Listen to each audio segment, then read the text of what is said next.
Oke, baiklah. Assalamualaikum warahmatullahi wabarakatuh. Selamat malam kepada teman-teman semua. Baiklah, di sini gue akan jelasin sedikit materi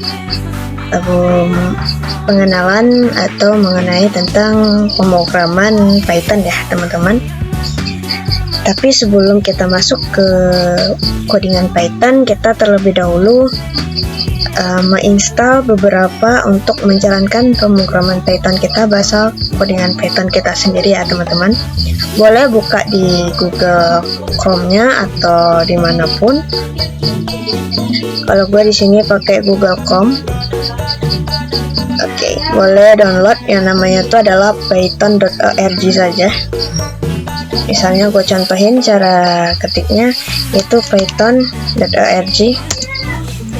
Oke, maka keluar tampilan seperti ini, lalu klik download dan teman-teman bisa menginstalnya di sini. Installnya sama seperti biasa, tidak butuh yang lain, cuma install. Dan di sini gue menggunakan Visual Studio Code sebagai text editor gue, tempat gue untuk ngoding ya teman-teman. Boleh download di sini saja. Karena gue yang dua itu sudah punya, jadi gue nggak perlu install lagi dan nggak berlama-lama lagi.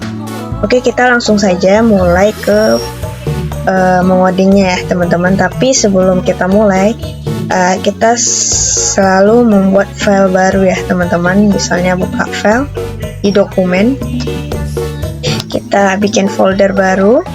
Buat folder kita belajar Python, namanya itu mungkin latihan Python ya. Sorry rename. Oke, latihan Python. Oke, sudah ya teman-teman, kita enter saja. Lalu kita buka, kalian bisa buka text editor kalian. Oke, gue buka text editor gue. Oke, ini text editor yang baru ya. Maksudnya gue udah buka text editor gue. Kita bisa klik file, lalu open folder, dan kita cari di mana folder file kita tadi kita taruh, yaitu di dokumen Daniel di latihan Python. Oke, sudah masuk ya teman-teman di folder kita. Kok masih kosong kak? Ya kita kan belum melakukan codingan di sini, jadi masih kosong dong teman-teman. Tapi sebelum itu kita masuk ke extensionnya dulu untuk sebagai penyambung Python kita yang udah kita download tadi ya. Untuk Microsoft, boleh Microsoft, boleh OS dan boleh lain, tapi di sini gue menggunakan Microsoft. Jadi Python. Nah, Pythonnya ini ya teman-teman, Python for Microsoft. Oke, bisa diinstal saja karena gue sudah install, jadi gue tidak perlu lagi buat install. Installnya hampir sama saja teman-teman kayak biasa. Oke, kita bikin file baru di sini, mungkin latihan file baru ya, latihan 1.py. Kenapa pakai .py? Karena biar kita tahu kalau kita si file ini tahu gitu, pas kita menjalankannya tahu kalau kita menggunakan bahasa Python ya teman-teman. Nah di sini pertama banget gue ingin jelasin fungsi variabel gitu. Misalnya kita bikin print aja dulu ya, print. Oke, buka kurung, tanda kutip dulu seperti ini. Misalnya kita bikin welcome to Python programming. Nah ini misalnya ini aja ya teman-teman. Lalu kita Ctrl S saja, lalu yang ini run-nya kita bisa run. Nah ini sudah jalan ya teman-teman. Itu artinya Python kita sudah berfungsi ya teman-teman.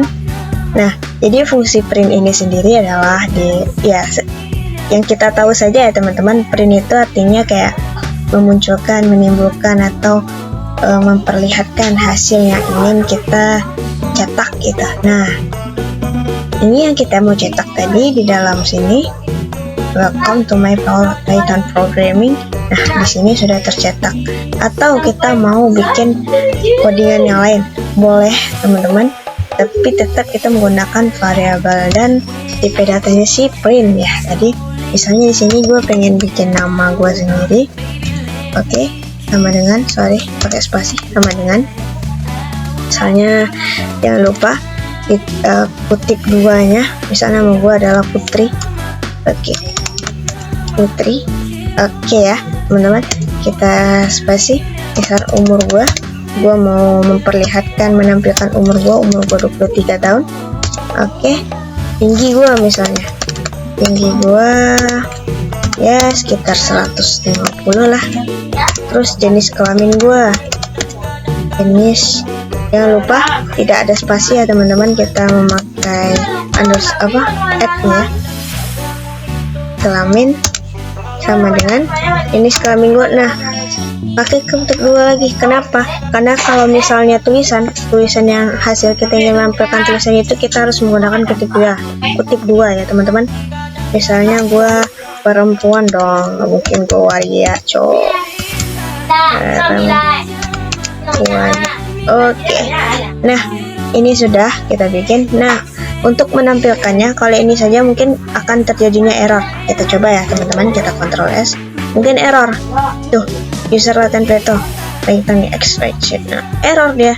Tidak tahu apa yang mau ditampilkan. Tidak ada perintah. Itu hanya perintah yang ingin kita lihatkan. Jadi, untuk kita menampilkan apa yang mau kita tampilkan itu tadi adalah print ya teman-teman. Kita print dulu. Print. Udah print kan? Kita kutip dua seperti ini. Buka kurung sama tutup kurung ya. Gua otomatis ya teman-teman.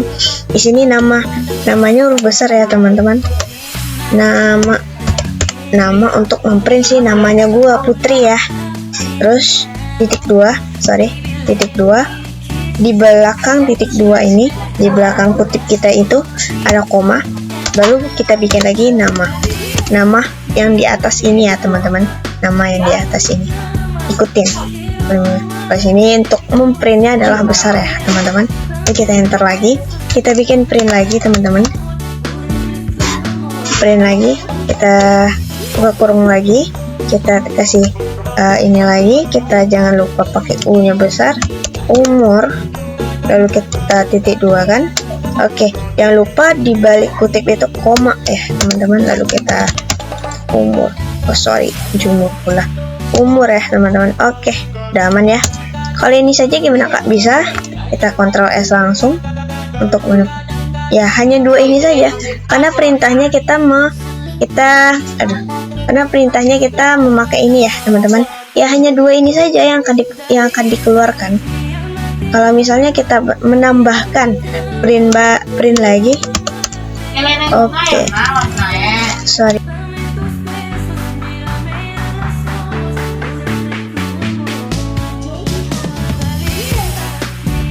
Oke, lanjut ya teman-teman.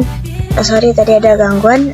Oke, lanjut untuk menampilkan print kita ya teman-teman. Untuk menampilkan dua ini lagi sama saja seperti tadi ya teman-teman di sini. Oke, kita jangan lupa kasih komanya. Lalu kita ketik tinggi. Oke, jika sudah teman-teman, kita langsung tingginya sudah, kita langsung enter dan kita langsung print yang jenis kelamin. Oke, jenis kelamin seperti biasa. Oke, kalau yang ini kita tidak memakai apa ya teman-teman, apa itu namanya, garis bawah tuh. Oke, jika sudah jangan lupa di sebelah sini tanda koma, lalu kita ikutin yang jenis kelamin ini. Oke, ini sudah ya teman-teman, ini sudah. Kita bisa Ctrl S saja lalu kita running kan. Nah, good job, ini sudah keluar. Jadi fungsi print itu sendiri adalah untuk menampilkan apa yang mau kita tujuk tadi ya teman-teman. Itu kita masih menggunakan variabel dan tipe data ya teman-teman. Kita masih bermain menggunakan huruf, belum menggunakan seperti if, else, dan lain sebagainya. Untuk langkah awal bagi gue pribadi itu sudah cukup ya teman-teman untuk mengenal bahasa Python. Nah, untuk selanjutnya nanti kita akan masuk ke materi yang baru lagi. Mungkin kita akan menggunakan apa lagi ya, menggunakan huruf kali ya, angka kali ya teman-teman. Biar kayak misalnya kita ingin memasukkan nilai, lalu menginput outputnya apa. Misalnya kita ingin masukkan nilai segini, nanti keluarnya berapa. Itu nanti akan kita lanjutkan ke materi berikutnya ya teman-teman. Untuk sekarang rasa putri cukup. Semoga jadi pemahaman yang baik lah buat teman-teman semua. Besok kita lanjut lagi untuk materi selanjutnya.